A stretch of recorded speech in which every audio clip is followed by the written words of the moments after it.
Diálogo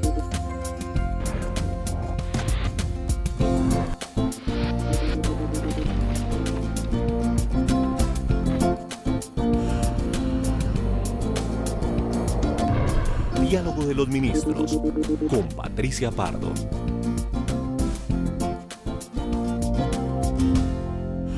Hola, ¿qué tal? Bienvenidos de nuevo a estos diálogos que estamos cumpliendo con todos los ministros en su primer año de gestión. Y continuamos dándole desarrollo a esta serie de entrevistas, en esta oportunidad nada más y nada menos que con el ministro de Agricultura y Desarrollo Rural, el doctor Andrés Valencia, un bogotano de pura cepa, quien venía del sector avícola y hoy en día es un campesino más de este país, pues lo ha recorrido de punta a punta para entender de primera mano lo que necesita este sector.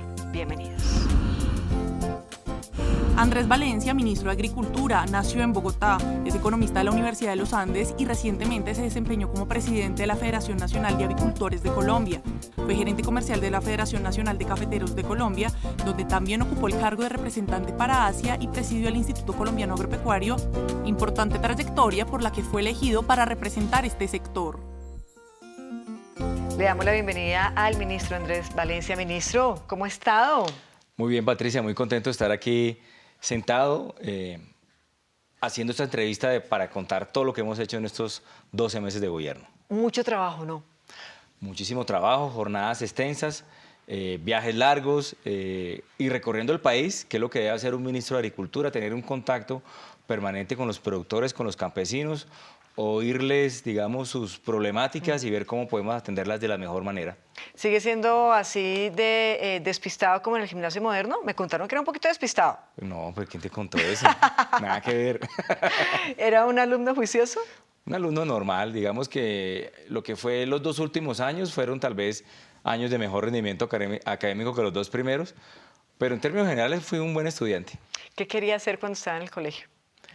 Yo quería, primero que todo, estudiar mi carrera, que era economía, digamos que la escogí siempre como desde el principio, no hubo mayores dudas al respecto. Y después lo que también tenía claro era que era importante empezar a trabajar e iniciar la carrera en el sector público y así lo hice. ¿Qué lo movía? ¿Qué lo puede mover? Y ese quizá recurrente en esas entrevistas, quienes nos han acompañado durante todas, pueden también tener fe de eso, que los ministros que hemos entrevistado y las ministras les mueve mucho el servicio social, el estar en contacto con la gente. No es de todo el mundo, es una vocación. Totalmente, y digamos que en estas carreras uno lo que necesita rápidamente es como empezar a ver la práctica. Unos 4 años, 5 años de teorías y de cómo funciona el país, la economía, la microeconomía, etcétera, pero la mejor manera de tener contacto directo con las realidades en el sector público. Y yo ingresé a Planeación Nacional terminando el gobierno de Virgilio Barco en los años 90, en marzo de 1990, no se me va a olvidar esa fecha, el 8 de marzo yo ingresé a Planeación Nacional. Ingresé a una unidad, como se llamaba en esa época, que era la Unidad de Inversiones y Finanzas Públicas, y lo que hacíamos era básicamente hacer como la programación financiera del sector público, definir cuánto iba a invertirse en el sector, en los diferentes sectores, y ahí me tocó, digamos, hacer unas proyecciones en algunas empresas y entidades del sector agropecuario que en ese momento existían, como por ejemplo el IDEMA. Entonces ahí tuve como mi primer contacto con el sector agropecuario. No me ha elogiado mi camisa. Pues cultivada en Colombia, muy bien, hay que consumir productos colombianos, sembrar productos en Colombia y por supuesto que la frontera agrícola cada vez sea más productiva, que es lo que nos interesa y lo que queremos hacer en este gobierno. Ustedes pues, básicamente acaban de llegar de China. Contémosle a la gente, grosso modo, ¿qué se logró en China? ¿Cómo fue ese viaje? ¿Qué se consiguió? Las noticias positivas que traemos para todos los colombianos. Bueno, esa fue una visita sumamente importante para el sector agropecuario y vale la pena destacar lo siguiente. Nos acompañó una delegación de empresarios del agro. La gran, digamos, composición de esa delegación de empresarios fue mayoritariamente del sector agropecuario. Ahí había empresarios bananeros, de carne de res, estuvo de las frutas, el aguacate, banano, en fin. Y logramos 2 cosas muy importantes, yo creo. La primera, que firmamos un protocolo que le va a permitir al aguacate Hass colombiano llegar al mercado de China. Ese es un mercado que para solo el aguacate son 136 millones de dólares.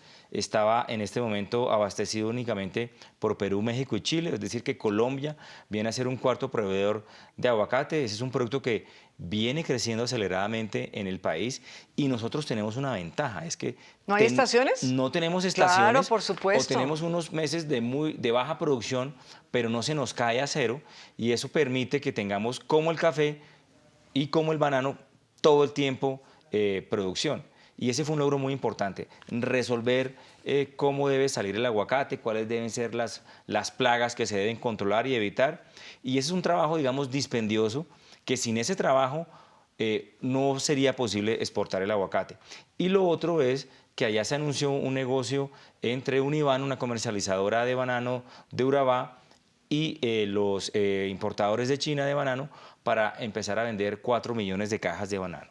4 millones de cajas de banano le agrega a la oferta exportable de Colombia en agricultura 40 millones de dólares. Y eso significa cerrar esa desbalance que tenemos hoy en día en el sector agropecuario en las relaciones bilaterales con China. Nosotros exportamos 50 millones de dólares y estamos comprando de allá 100 millones de dólares.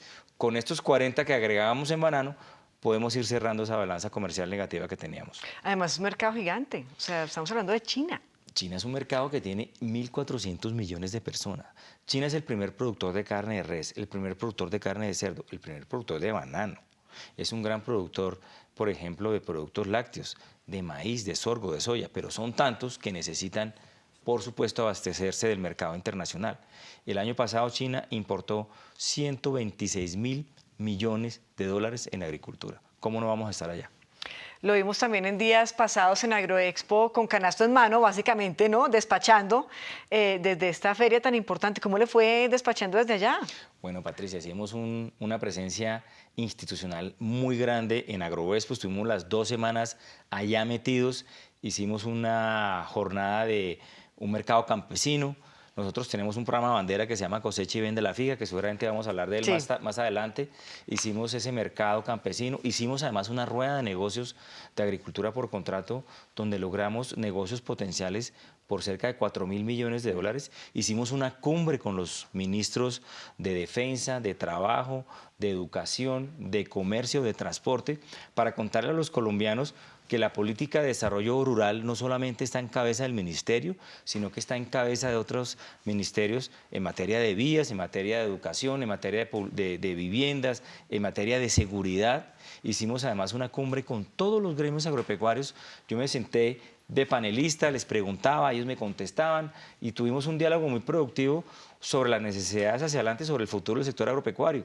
Fue un trabajo realmente muy importante, una presencia institucional grandísima y yo creo que ahí el Agroexpo, digamos que tuvo eso de resaltar por parte del ministerio. Nunca antes se había hecho eso en la historia de los Agroexpos y por lo tanto creo que lo vamos a seguir haciendo hacia adelante. Claro, porque además el hecho de que usted haya ido allá a despachar con su equipo hizo también que los medios de comunicación giraran su mirada hacia el Agroexpo y en estos momentos tuvo una exposición muy importante la feria. Muy importante, esa es una feria, yo creo que la feria agroalimentaria más importante de las Américas. Cada vez está cogiendo más importancia, cada vez es más grande y obviamente el interés que existe no solamente de los visitantes extranjeros, sino de los mismos productores nacionales que quieren ver los nuevos equipos para siembra, los nuevos tractores, las nuevas maquinarias. Es decir, la dinámica es bastante positiva y creo que de alguna manera refleja cómo el sector agropecuario está ganando una dinámica interesante. ¿Y cuál fue la reacción de la gente? No solamente el expositor, sino el visitante al verlo allá. ¿A usted? Eso no. Primero lo paran uno a tomarse fotos, para uno, digamos, Se tú sintió que eres una popstar. persona famosa, pero nosotros que estamos aquí de manera transitoria, eso es realmente emocionante. La gente realmente nos tiene cariño cuando vamos... se toman fotos con uno, los dan a probar todo lo que están ofreciendo en el mercado campesino. Pues yo básicamente volví a desayunar mientras recorríamos puesto a puesto, comiendo frutas, comiendo arepas, Desayunaba tomando 3 veces jugo. al día. Exactamente, fue una cosa bellísima y realmente los productores agropecuarios, los productores del campo, es gente muy sencilla, que con mucho calor humano y cuando ven un ministro, pues por supuesto se emociona. A nivel personal, ministro, ¿cuál ha sido quizá la mejor enseñanza que le ha dejado este primer año en la cartera del Ministerio de Agricultura? Bueno, yo creo que el contacto con las personas yo creo que es fundamental. Uno no debe abandonar eso. Uno tiene que seguir siendo la misma persona que era antes de llegar a estos cargos, porque estos cargos pues obviamente son pomposos, tienen un nombre, uno anda pues obviamente con mucha gente alrededor ayudándolo a uno, pero digamos el contacto permanente no se debe perder, uno tiene que ser la misma persona sencilla. Yo soy una persona digamos que de muy buen sentido del humor, me encanta estar con la gente, hablar con ellos y me gusta estar pues, sobre todo por fuera del ministerio, no me gusta estar en el despacho del ministro, trato de tener lo más posible viajes para sobre todo conocer las problemáticas y me ha servido mucho recorrer Colombia. Solo he faltado a un departamento que ha sido el Amazonas porque no pude ir a ese taller, pero he estado en los 31 departamentos restantes y el contacto con la gente ha sido fundamental. ¿Y cuál es quizá la inquietud más grande, la necesidad mayor que usted ve en todos los departamentos, digamos que venga de parte de los campesinos? Sobre todo la comercialización ha sido, digamos, el clamor general de los productores del campo. No hay quien me compre o tengo 5 o 6 intermediarios entre mi producto y el momento en que llega a un supermercado, a una tienda o a una plaza de mercado. Hay intermediarios en toda la cadena de compra y venta de productos agropecuarios y ese ha sido, digamos, tal vez uno de los principales énfasis que le hemos dado a la política. Y por eso, desde la misma campaña, el señor presidente Iván Duque le decían, y él lo cuenta jocosamente, Duque, ¿qué hago que mi producto me lo compra un intermediario y luego ese intermediario se lo vende a otro y el que se queda con la ganancia es él y no yo? Y entonces ahí es cuando empezamos a diseñar nuestro programa que llamamos Cosecha y Vende la Fija. Que además tiene un nombre precioso, Sí, a mí me es una encanta porque tiene un maravilla. nombre sonoro, bonito, pegajoso. ¿De qué Así se es, trata? Así es. Cosecha y Vende la Fija básicamente es un programa que es de agricultura por contrato. Y lo que hacemos es conectar al productor con el mercado, que puede ser o una empresa que produce alimentos o una gran superficie o un restaurante o algún, digamos, pequeño negocio que necesita de productos agropecuarios frescos todo el tiempo. ¿Y qué hace el ministerio? Crea una especie de ecosistema. Como una red. Exacto, alrededor, digamos, del productor. Montamos unas ruedas de negocios, pero el objetivo esencial del programa son 3. Primero, eliminar la intermediación. Segundo, generar inclusión financiera, que no es otra cosa diferente a que el productor pueda acceder al crédito. Y 3, tener la posibilidad de que el productor pueda acceder a extensión agropecuaria y a buenas prácticas agrícolas. Porque cuando quieren vender un producto, el comprador a veces lo rechaza porque no cumple con los estándares de calidad o tiene exceso de residuos o el empaque no es el correcto. Y la parte importante de la financiación es fundamental porque aquel productor que antes no podía acceder a crédito, hoy puede acceder a crédito porque el contrato se vuelve una garantía. Antes, ¿qué pasaba? Que llegaban al banco y el banco decía, bueno, ¿y con qué me va a garantizar el préstamo? Porque a veces incluso el productor no era propietario de su predio. Entonces, con este contrato lo que se va a hacer o se está haciendo es que ese contrato se vuelva una garantía idónea para un crédito y eso genera automáticamente inclusión financiera. Y eso ha sido, digamos, otro componente esencial del trabajo. Porque pues, la gente nos decía, hombre, ministro, pero es que agricultura por contrato ha habido en Colombia toda la vida. Le dije, sí, pero ¿y el financiamiento dónde está? ¿Y dónde están las buenas prácticas agrícolas donde el ICA llega y va al predio y le dice, mire, usted tiene que poner tanta dosis de fertilizante, tanta dosis de plaguicida, simplemente tiene que cosechar el producto a tal semana? Es decir, darle una asesoría integral de tal manera que el productor tenga la posibilidad de sacar lo mejor y lo más posible de su cosecha y de esa manera tener una mejor oferta. Entonces hemos hecho ya 18 rondas de agricultura por contrato, hemos ya involucrado 17.700 productores. La meta este año era lograr 13.000 porque estamos arrancando. Esto tendrá que tener una curva casi de 90 grados a partir del año entrante porque la meta es ambiciosa, Patricia, son 300.000 productores a los que tenemos que llegar con esto. Hoy en día tenemos 17.700 con negocios por 120.000 millones de pesos y contando. Y contando, son de los logros que usted puede literalmente sacar pecho en este primer año. Es decir, estamos hablando que en estos momentos estos agricultores, estos campesinos van a vender más y mejor. Así es, y sobre todo van a tener una relación estable de largo plazo y formal con el comprador. Y nuevamente, sin intermediarios. El intermediario hace mucho daño en la cadena, interviene a su favor, no a favor del productor, y lo que queremos era precisamente eso. Y además contamos con unos aliados muy importantes, Patricia. Digamos, el Grupo Éxito ha sido fundamental en esta estrategia.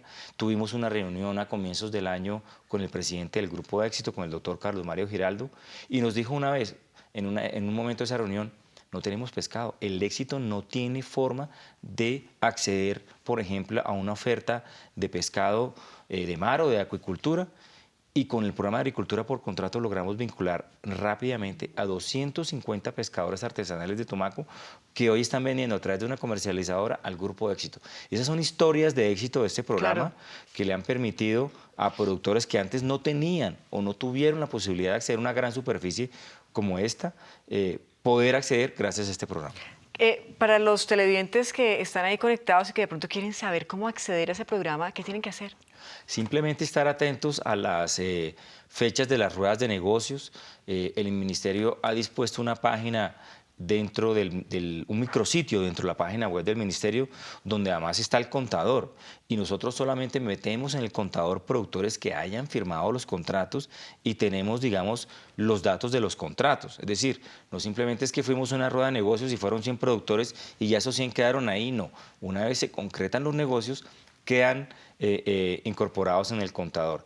Y simplemente estar atentos con secretarías de Agricultura, con los gremios que vienen trabajando con nosotros para que estén pendientes de las fechas, y por supuesto tenemos que seguir vinculando a empresas directamente sin tener que hacer ruedas de negocio para empezar también a vincularlos por una vía diferente a estos encuentros, de tal manera que podamos ir creciendo en el número de productores. Las entidades del Ministerio, la Agencia de Desarrollo Rural, la Agencia Nacional de Tierras, la Unidad de Restitución de Tierras, la Autoridad Nacional de Pesca, la Agencia de Renovación del Territorio, que son como todas estas agencias que tiene hoy en día el Ministerio de Agricultura, están también trabajando con productores directamente en estos programas. Cuéntenos, ministro, quizá una historia de esas que usted tiene ahí entre manos y que evidencian realmente el éxito de este programa. Bueno, te conté la de los pescadores, pero te cuento también la de los productores de yuca en Córdoba, que están hoy en día vendiéndole la yuca a Colanta, que es la gran cooperativa lechera del país, para que esa yuca se utilice por parte de los productores de leche, de los propietarios de las vacas, como un alimento para los animales. Eso también ha sido un programa de mucho éxito. Y hemos conectado otras 3 puntas, también con yuca, por ejemplo, en Sucre. El Ministerio de Agricultura, a través de Finagros, es el dueño de una compañía que se llama Almidones de Sucre, que produce almidones de yuca para la industria alimenticia. Ahí conectamos al productor con Almidones de Sucre, que es el transformador, sí, y con el Grupo Nutresa, que necesita el almidón ya listo para hacer alimentos que hace este grupo. Ahí conectamos, sí, tres digamos, eslabones de la cadena mediante el programa. Y seguimos trabajando con productores de fruta. Por ejemplo, los primeros con los que iniciamos el programa son unos productores de papa que también iniciaron sus ventas por primera vez al Grupo Éxito. Es decir, que las historias son maravillosas. Hemos conversado mucho, sobre todo con la Agencia de Renovación del Territorio, que es la agencia que está, digamos, en aquellas zonas, digamos, más abandonadas, sí, por el Estado, los famosos municipios PEDETs, que son 170.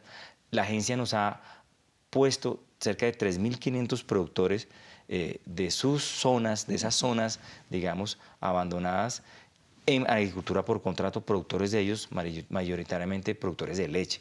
Y eso también ha servido mucho para conectarlos a ellos con los compradores y de esa manera tener garantizado su negocio.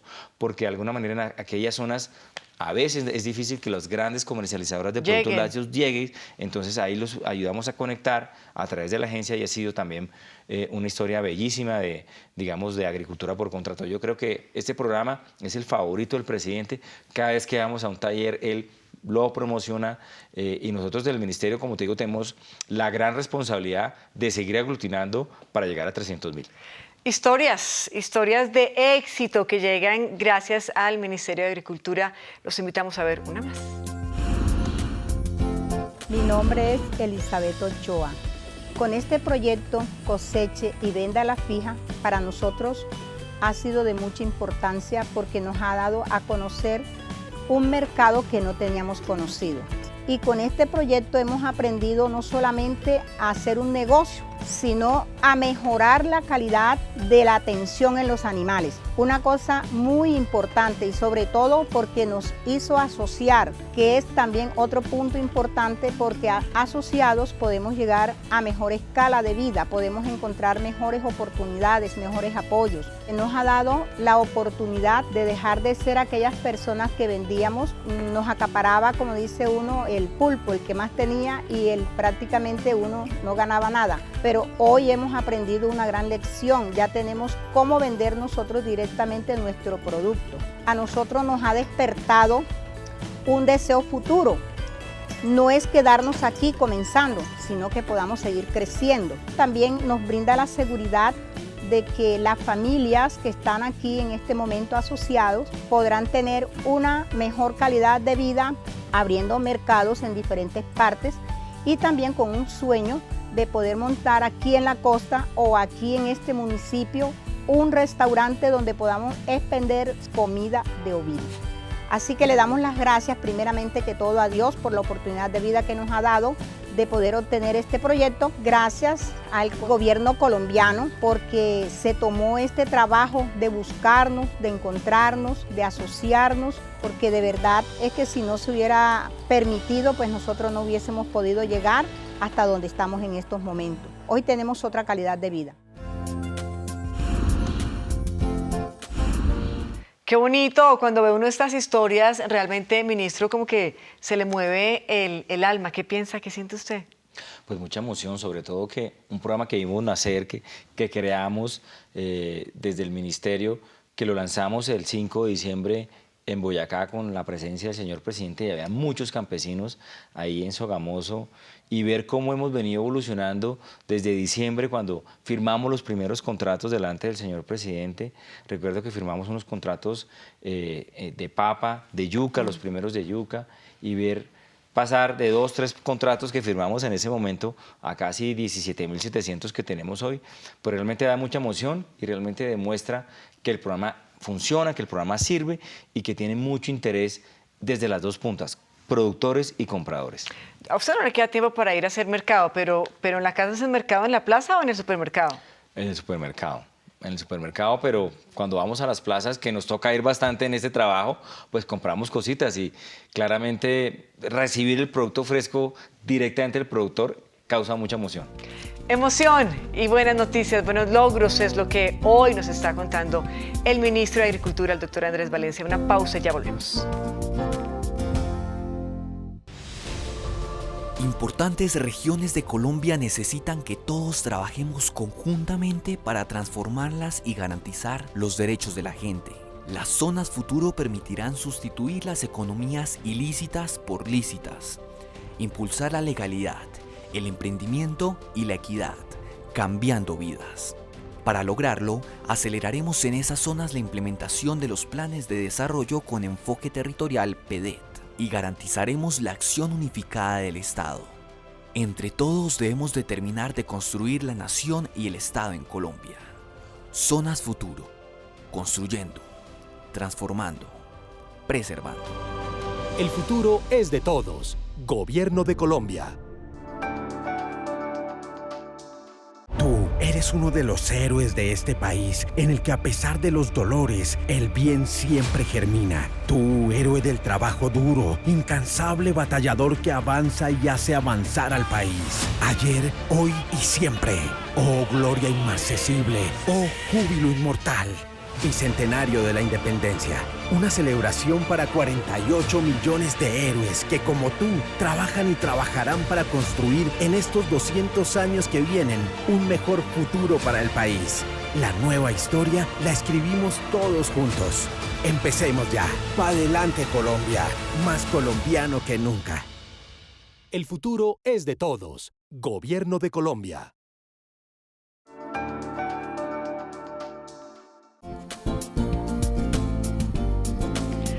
Seguimos en este diálogo, en esta charla con el ministro de Agricultura, el doctor Andrés Valencia, hablando de todos estos logros, porque son muchos en este primer año de gobierno del presidente Iván Duque. Ministro, los campesinos se quejan mucho de la falta de crédito, de una línea directa para los cultivadores. ¿Ustedes qué han hecho en este primer año? Pues muchísimo. Vimos ahorita cómo con nuestro programa de cosecha y venta de la figa estamos generando mayor inclusión financiera, utilizando los contratos como garantía. Pero lo que hemos hecho durante este año de gobierno es colocar crédito entre las diferentes líneas cercanas a 15 billones de pesos. De esos 15 billones de pesos, más o menos el 84% llegó a pequeños productores. Es más, las mujeres rurales han recibido créditos cercanos a 1 billón de pesos. Han sido más de 105.000 mujeres rurales que han venido recibiendo líneas de crédito directas a través del sistema financiero. Nosotros hemos estado, digamos, bastante ocupados en la Comisión Nacional de Crédito Agropecuario, que es una comisión que existe por ley, que establece, digamos, la línea de política que debe tener el crédito agropecuario en Colombia, pensando sobre todo en un crédito de fomento. Es decir, descontando unos punticos de tasa de interés para que bajen los intereses. ¿Sea atractivo? Que sea atractivo, que puedan manejar bien sus cuotas y que sobre todo los créditos se originen bien. ¿Y eso qué quiere decir? Que si el productor o productora de aguacate va a recibir una línea de crédito, esta línea de crédito vaya en consonancia en función con su ciclo productivo.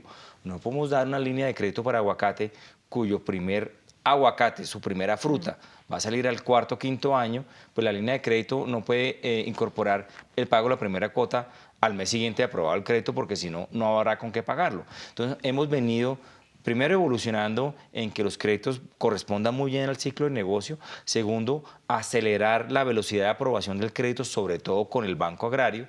Y tercero, generando más inclusión financiera a las mujeres. Yo creo que eso ha sido fundamental. Hay un programa en el Ministerio de Mujer Rural. El ministerio es el único ministerio de los 16 que tiene una dirección específica para mujeres. En el caso nuestro, la Dirección de Mujer Rural se dedica de alguna manera a promocionar la mujer dentro de la política pública que el ministerio implemente. ¿Y eso qué ha incluido? Primero, crédito. Segundo, que haya un enfoque diferencial en las políticas de las demás entidades. Es decir, que la Agencia de Desarrollo Rural, cuando empiece a otorgar, digamos, subsidios para poder generar proyectos productivos, pues haya prioridad a las mujeres. Que la Agencia Nacional de Tierras dé preferencia a la titulación, a la formalización o a la asignación de predios a las mujeres, y que las líneas de crédito también tengan una tasa preferencial para las mujeres. Y eso ha permitido que hoy en día tengamos en menos de un año o en un año 100.000 mujeres que hayan podido acceder al crédito rápidamente. Usted que conoce bien el territorio nacional, que se baja, que va, que busca, que visita la finca, es una constante las mujeres hoy en día campesinas, digamos que solas, saliendo adelante, cultivando, emprendedoras, empoderadas? Impresionante, impresionante. Hemos estado en los llanos orientales, por ejemplo, viendo unos proyectos productivos de plátanos que solamente son mujeres. Hay mujeres cultivando hoy en día quinoa en el departamento de Cundinamarca. Que además es deliciosa. La quinoa es impresionante y me comprometí con él, además porque es una belleza y se acercan a uno y lo abrazan, entonces le dan la empanada con quinoa. Quedamos en visitar ese proyecto de quinoa porque realmente es un cultivo que tiene mucho futuro. La quinoa, pues todo el mundo habla bien de la quinoa, nadie te va a hablar mal de la quinoa. Ya hay mercado mundial, usted va a Estados Unidos y la gente le habla de la quinoa, usted va a Australia y la gente le habla de la quinoa, hay productos en los restaurantes basados en quinoa. Así es, se volvió una especie de superalimento porque tiene un alto contenido de proteína, pero las mujeres están produciendo panela. Hay emprendedoras de panela en la olla del río Suárez, en el departamento de Boyacá, entre Boyacá y Santander, productoras de panela, mujeres emprendedoras, impresionante.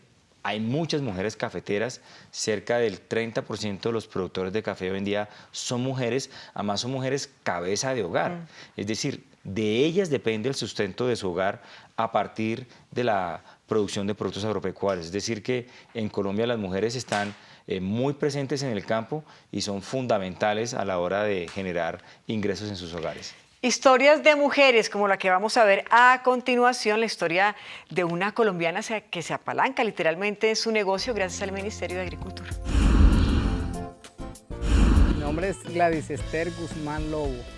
El proyecto de Construyendo Capacidades Empresariales Rurales, supimos de él por una amiga que estaba pendiente de las convocatorias. Lo hicimos, ella me ayudó inmensamente y lo armamos rapidito, y le digo una cosa de que jamás había visto de tal manera que las cosas fueran tan efectivas, porque nosotros, después de haber metido la papelería a la convocatoria, a los 8 días sabíamos que estábamos dentro, y al mes y algo teníamos la plata en el banco. Bueno, cuando nosotros empezamos este proyecto de la Uribe, empezamos con muchas carencias, sin forma de tener animales, con qué alimentarlos. Se nos había dado muy difícil la tarea de esto, pero ahora que ya tenemos la posibilidad de tener un alimento garantizado, bien balanceado, con un costo un 25% menos, que está cerca de nuestros accesos para hacernos a él, entonces nosotros nos sentimos muy contentos y sabemos que ya tenemos animales pese a muchos esfuerzos, y que vamos a tener más, vamos a producir carne con los cerdos, con los pollos, con las gallinas ponedoras. Gracias a este proyecto se nos va a facilitar las cosas y vamos a mejorar mucho más nuestro nivel de vida, porque en la medida que haya nuestra seguridad alimentaria y haya también una productividad que podamos mejorar nuestros ingresos, pues entonces vamos a mejorar nuestras vidas. Agradecer inmensamente a nuestro presidente que se haya dado la tarea de fijarse en todas estas comunidades que lo necesitamos tanto. Nos damos cuenta precisamente a través de esta nota, ministro, también la importancia de la capacitación, de capacitar, de entregarle información, educación, contenido a los agricultores colombianos. Eso es esencial. En el plan de desarrollo hemos establecido una meta también ambiciosa de extensión agropecuaria. Queremos llegar a 500.000 productores con extensión agropecuaria en estos 4 años de gobierno. Eso es muy importante.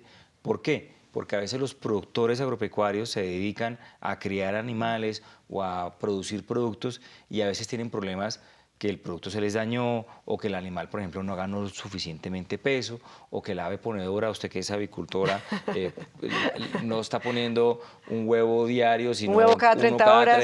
Cada 3 días o cada 4 días. Entonces, en eso la extensión agropecuaria es fundamental, porque hay que darle al productor las mejores herramientas de aprendizaje para que pueda producir más y tener menores costos y por lo tanto mayor rentabilidad. Yo creo que eso es uno de los grandes desafíos que tiene hoy el sector agropecuario. Yo diría que son 2, la productividad y por lo tanto la rentabilidad. Con extensión, con capacitación, podemos atacar esos 2 problemas. Y el tema social, que también es muy importante, ve uno que tiene contacto realmente con el campo, que los niños y los jovencitos no se quieren quedar en el campo cultivando, que ellos no ven el cultivo, la agricultura, la puesta al campo como un proyecto de vida. ¿Qué hacer ahí?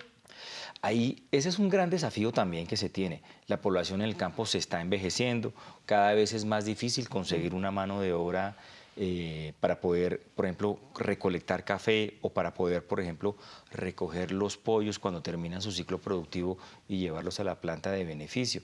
Eso es un desafío que se tiene que resolver de varias maneras, y el gobierno está atacando la mejor forma, con la mejor política para hacerlo.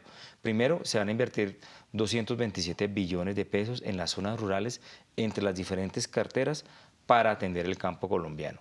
¿Y qué hay que hacer? Básicamente, converger. Es decir, converger significa que en las zonas rurales haya más o menos lo mismo que en las ciudades. Haya una buena conectividad, haya una buena vía, haya un buen colegio, haya un buen puesto de salud, haya, por supuesto, la posibilidad de que puedan acceder a los diferentes servicios, por ejemplo, que haya un banco, y que la gente no tenga que ir a las ciudades simplemente porque no hay forma de conectarse a internet, o no entra la señal de celular, o no es posible comunicarse bien a través de una llamada telefónica.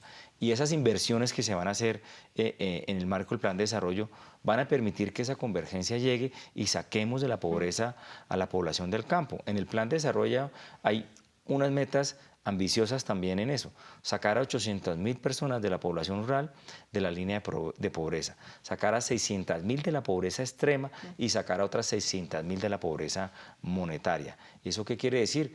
que con ello logramos tener un mejor nivel de ingresos en el campo, van a poder tener la posibilidad además de acceder a unos servicios que antes no tenían acceso a ellos, como por ejemplo la luz. Con la ministra de Minas, el señor presidente ha entregado en zonas rurales por primera vez el servicio de energía eléctrica en el siglo XXI. Y seguramente con la ley de TICS y la ministra Silvia se va a llegar a tener más conectividad en el campo para que puedan acceder a Internet, claro, y poder acceder a capacitación y a mejor, digamos, a que aprenden idiomas, por ejemplo, a través de una mejor conexión de Internet. Todo eso permite que la gente se quede en las zonas rurales. Y, por supuesto, desde la política del ministerio, generando mayor rentabilidad, cumpliendo con nuestro programa de agricultura por contrato para que tengamos obviamente menos intermediación y que no sea un trauma vender un producto agropecuario en las zonas rurales. Logrando todo eso, uno puede, por supuesto, generar que la gente se quede y también generando una mayor formalización en las zonas rurales en lo que al aspecto laboral corresponde. Hablando precisamente como del trauma, hablemos del café y los cafeteros. ¿Qué han hecho ustedes durante todo este año realmente para aliviar esos sub y baja en los que ha estado esta industria del café en el país? Bueno, el sector cafetero es un sector al cual yo le tengo mucho cariño. Trabajé muchos años en la Federación de Cafeteros, fui su gerente comercial durante el 2011 hasta el 2013. ¿Tomaba buen tinto? Y soy buen tomador de café, creo que sé de café, sé muy bien cuando un café está bueno y cuando no está. ¿Y le gusta la acidez del café? ¿Le gusta el café ácido? Sí, me gusta el café más ácido. Que el que no es ácido. Sí, esos son los cafés del sur. Huila, Nariño, Cauca, son cafés muy ácidos y muy preferidos, digamos, sobre todo por los países asiáticos. En Japón quiere mucho el café de Huila y del Cauca. Y con el café que llegamos, ¿qué nos pasó? Pues un ciclo de precios a la baja, básicamente explicado por dos fenómenos. El primero, hay mucha especulación en la bolsa donde se transa el café, que es la bolsa de Nueva York. Mucho especulador apostándole a que el precio del café va a caer. ¿Y por qué le apuestan a eso? Porque por el otro lado, Brasil, que es el gran productor mundial de café, está aumentando su producción, tiene una moneda devaluada, es decir, que están recibiendo más reales por dólar cada vez que sacan su producto al mercado internacional, y eso llevó a que los precios empezaran a descender dramáticamente. ¿Y qué hicimos desde que llegamos al gobierno? Pues atender la crisis. Atendimos la crisis en el 2018 inyectando 95.000 millones de pesos y creamos un incentivo de apoyo al precio.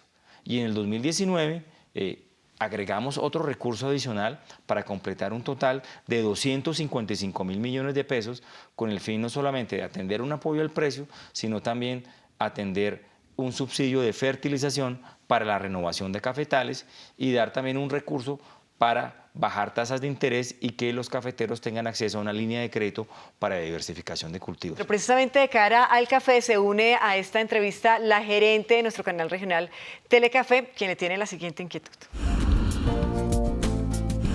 Quiero pedirle al ministro de Agricultura nos responda a dos inquietudes que tenemos fundamentalmente con los cafeteros. Históricamente y durante varios años, los cafeteros han venido pidiendo soluciones para su producto. Una de ellas es el Fondo para la Estabilización del Café. Queremos saber cómo y cuándo avanza este programa que ustedes tienen para darle solución a los cafeteros. En segundo lugar, hemos sabido que se han venido dando y presentando proyectos sobre cafés especiales. ¿Cuál es el apoyo del gobierno nacional a estos cafés especiales que se están produciendo en varias ciudades del país? Bueno, cafés especiales. Casualmente tuvimos una reunión con el señor presidente y el comité directivo de la Federación de Cafeteros hace unas semanas y hablamos del Plan 2030 para café. Ese plan que incorpora que Colombia pueda aumentar sus exportaciones de cafés especiales. Hoy en día estamos exportando, yo diría que un 50% de las exportaciones totales de café, de esos 14 millones de sacos que Colombia está exportando, más o menos 7 millones son cafés especiales. Ese número hay que aumentarlo. ¿Y por qué hay que aumentarlo? Precisamente porque mediante los cafés especiales se capturan más primas, más precios adicionales a los productores. Un café especial puede ser un café orgánico, un café con una certificación particular. Existen muchas certificaciones en el mundo del café, Rainforest Alliance, UTZ, certificaciones, por ejemplo, que otorgan los mismos compradores como Starbucks. El mismo Nestlé paga primas adicionales si el productor cumple con una serie de parámetros de producción. Todo eso genera unos precios por carga por encima del precio, digamos, de publicación diario de la Federación de Cafeteros. Y esos precios adicionales, por supuesto, sirven para compensar en ciertos momentos cuando cae el precio. Por eso es importante eso, es decir, abrirnos en un mercado en donde el café no sea un producto básico, un producto promedio, un producto estándar, sino que el café colombiano, que ya tiene una historia, digamos, de prestigio, desde que se creó el personaje de Juan Valdés y el logo Café de Colombia en los años 80, para que aumentemos ese valor de exportaciones a través de esas primas y de esas certificaciones. Y hay mercados de nicho a nivel mundial, el mercado de los baristas, es decir, aquellos que preparan los cafés que necesitan microlotes que pueden pesar 5 o 6 kilos, pero de cafés de altísima calidad. Esos mercados de cafés especiales que pagan muy bien, hay que seguir fomentándolos. Y que Colombia tenga una trayectoria, digamos, hacia la generación de valor agregado. No solamente agregando primas al café verde con certificaciones, sino tostando más café en origen y produciendo más café con valor agregado, por ejemplo, café instantáneo. Pero hay otro tema también con el tema del café y del precio del café, y es el famoso costo Colombia, ¿no? Se habla entonces de el transporte es costoso, los insumos son costosos, la logística es más costosa, y eso también hace que producir café, cultivar café, pues no sea tan beneficioso. Pues afecta la rentabilidad. Digamos que hay una situación compleja en materia, por ejemplo, de conectividad vial rural. Colombia tiene 140.000 kilómetros de vías rurales. La ministra de Transporte con el señor presidente lanzaron un programa que se llama Colombia Rural, que lo que busca es precisamente buscar resolver un cuello de botella enorme, que es el mejoramiento de las vías terciarias. Hoy en día tenemos vías en muy mal estado. Sacar una cosecha de arroz del Casanare en plena lluvia, en pleno invierno, es prácticamente imposible. Hay imágenes, digamos, aterradoras de cómo una tractomula llena de arroz, de 40 toneladas de arroz paddy verde recién recolectado, requiere ser impulsada por 2 tractores para poder salir a una vía principal. Eso no puede pasar en el siglo XXI, no puede pasar en un país como Colombia, que lo que le interesa es aumentar la producción, la rentabilidad agropecuaria. Entonces, mediante el programa de Colombia Rural, se busca que los alcaldes, mediante convocatorias, ofrezcan cuál va a ser la vía más pertinente para su producción agropecuaria, más esencial, digamos, para el turismo y para otras actividades económicas en su departamento, que sea susceptible de ser financiada por este programa. Eso va a marcar un hito en la historia rural del país y va a permitir reducir eso que tú mencionas del costo país. Y una pregunta para cerrar ya el tema del café y seguir hablando de los logros del Ministerio de Agricultura, la hace la gente, los colombianos, en la calle. El País pregunta.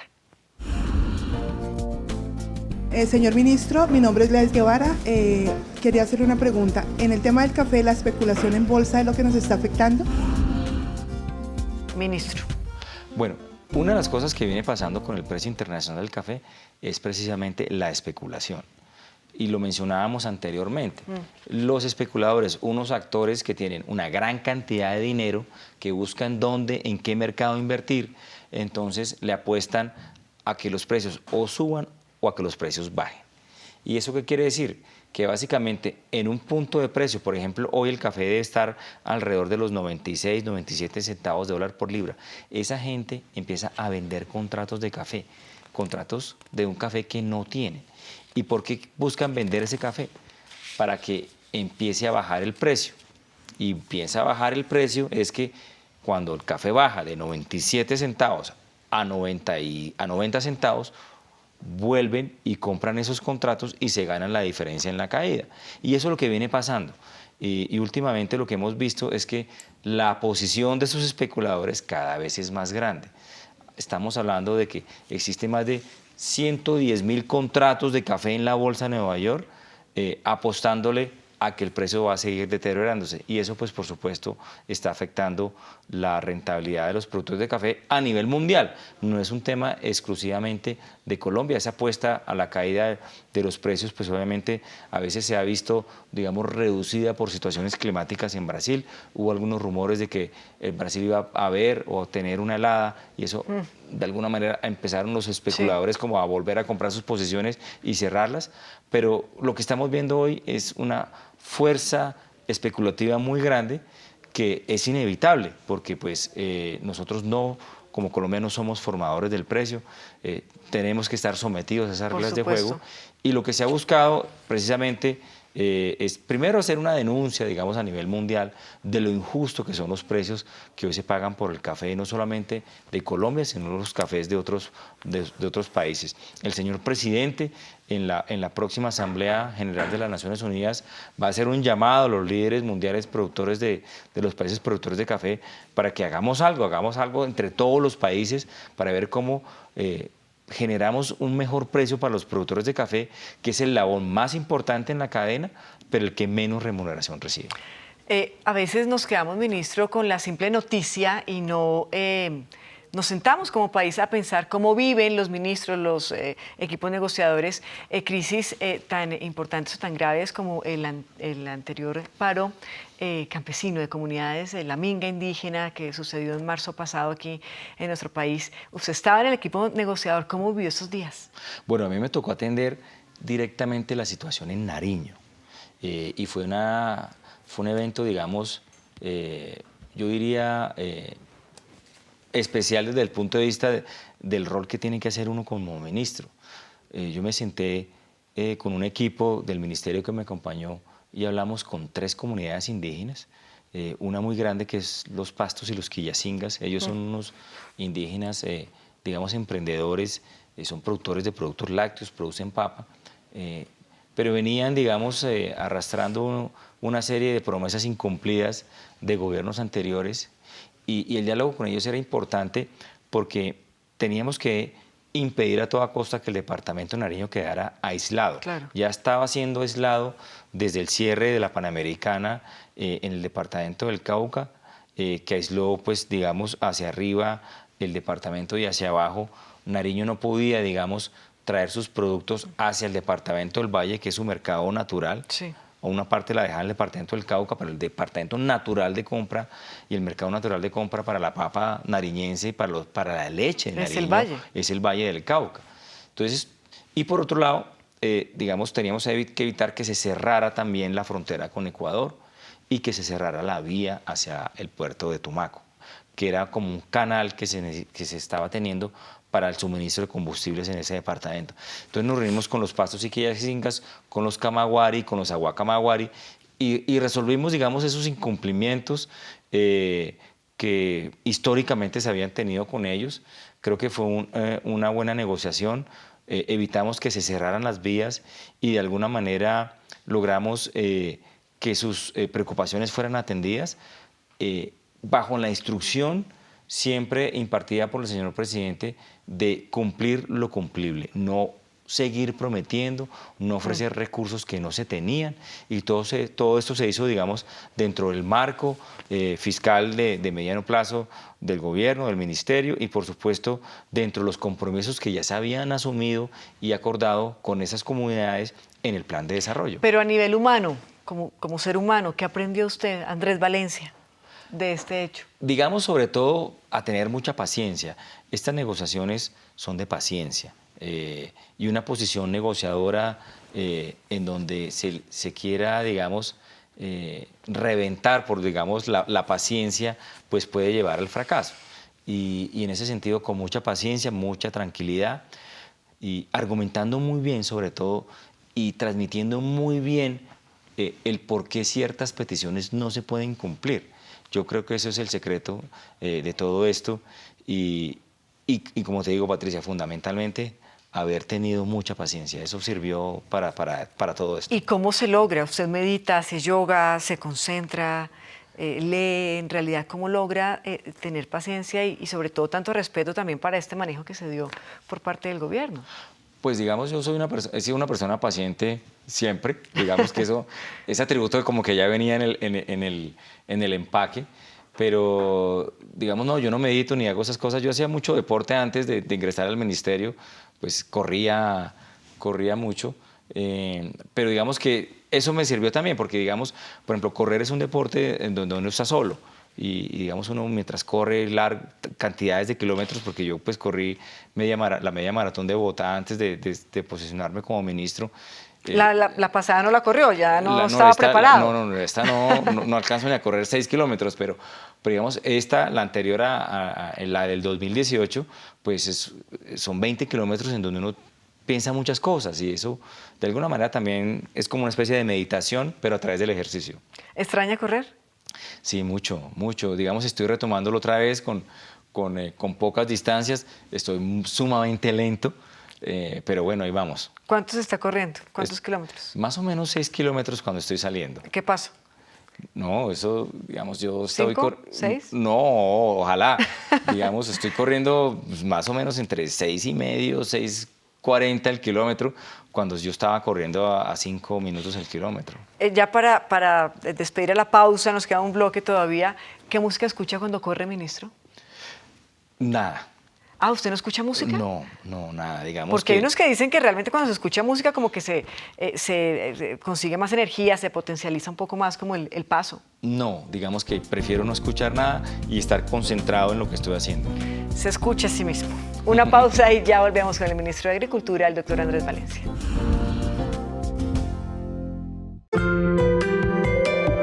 Muchas familias que tienen sus casas, pero que las casas se han venido deteriorando en el tiempo. Se han deteriorado en techos, en pisos, en baños, en cocinas. Una alegría inmensa, pues nosotros aquí en el barrio nunca nos imaginábamos que nos iban a llegar unas ayudas. Hoy en día contamos con una ducha, un tanque elevado, con un sanitario apto para el uso.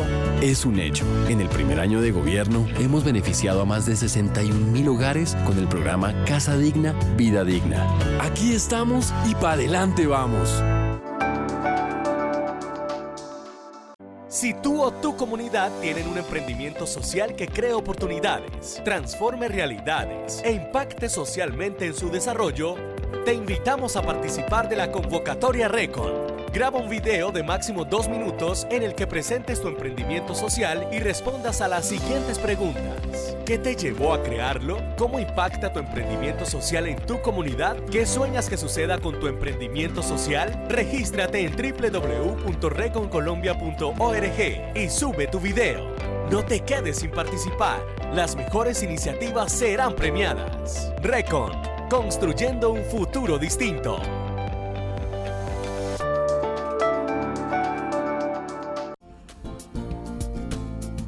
Muchísimas gracias por seguir conectados con nosotros en estos diálogos que estamos realizando con los ministros del gobierno del presidente Iván Duque Márquez. Y hoy pues hablando con el ministro de Agricultura. Ministro, el contrabando agropecuario pues es un tema que realmente a todos nos interesa. ¿Qué están haciendo ustedes del ministerio pues realmente para luchar contra este flagelo? Bueno, nosotros llegamos y creamos con el general Buitrago de la Polfa el Centro Integrado ICA, INVIMA, Polfa y DIAN.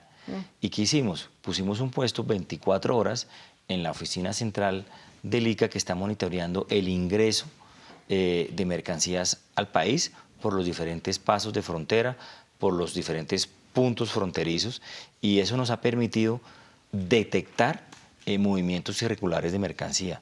Eso nos ha permitido desmantelar creo que 11, 12 bandas de contrabandistas. ¿Cuáles son los productos que más digamos, comercializan de esa forma ilegal? El ganado en pie, la carne, productos como queso, ingresa también, a veces hemos detectado arroz, sobre todo desde Ecuador, y algunas frutas y verduras, por ejemplo, plátano. Y eso digamos que genera muchos problemas, sobre todo sanitarios. El riesgo que hoy en día tiene Colombia por su estatus sanitario y fitosanitario proviene del contrabando, y particularmente el contrabando desde Venezuela. Por esa situación recibimos pues el país básicamente con aftosa cuando llegamos al gobierno. Sí. Eso pues significó estar cerrados a los mercados internacionales de carne por 3 meses y medio. Ahí logramos combatir rápidamente los Pero nos brotes, quitaron la acreditación. pero perdimos la acreditación que nos certifica como país libre de fiebre aftosa con Y ustedes vacunación. están trabajando para recuperarla. Patricia, en agosto o septiembre tenemos ese papel otra vez. Esa es una tarea que el presidente nos puso. Estamos trabajando con un organismo que se llama la Organización Mundial de la Sanidad Animal. Nos pidieron un estudio, ya lo presentamos y estamos simplemente esperando que se reúna una comisión científica de ese organismo y que nos devuelva ese papel. Con ese papel a la mano recuperamos los mercados que se nos cerraron, con excepción del de Rusia, que lo abrimos o lo reabrimos en tiempo récord. Ministro, le escuché decir recién usted asumía el cargo de ministro de Agricultura que Colombia estaba muy quedado en producción de cacao, de arroz, de banano, de café. Fue como una de las declaraciones que usted dio inmediatamente después de ser nombrado ministro. Hoy en día, un año después, ¿cómo ve la industria realmente? Pues nosotros tenemos unos rezagos de productividad importantes. Digamos que ese es el gran problema que hoy en día tenemos. Las productividades de Colombia en muchos de los productos comparados con los referentes internacionales son bajas. En café, por ejemplo, estamos hablando de 18, 19 sacos por 1 hectárea, mientras en Brasil eso pueden ser 29 sacos. No quiere decir que en Colombia no haya altas productividades en café, pero no es la regla general. Nos pasa en arroz también. Las productividades en arroz a nivel mundial pueden ser de 7,5 toneladas por hectárea, aquí son de 5,5. Y en arroz, por ejemplo, la falta de irrigación es uno de los problemas que afecta a la productividad.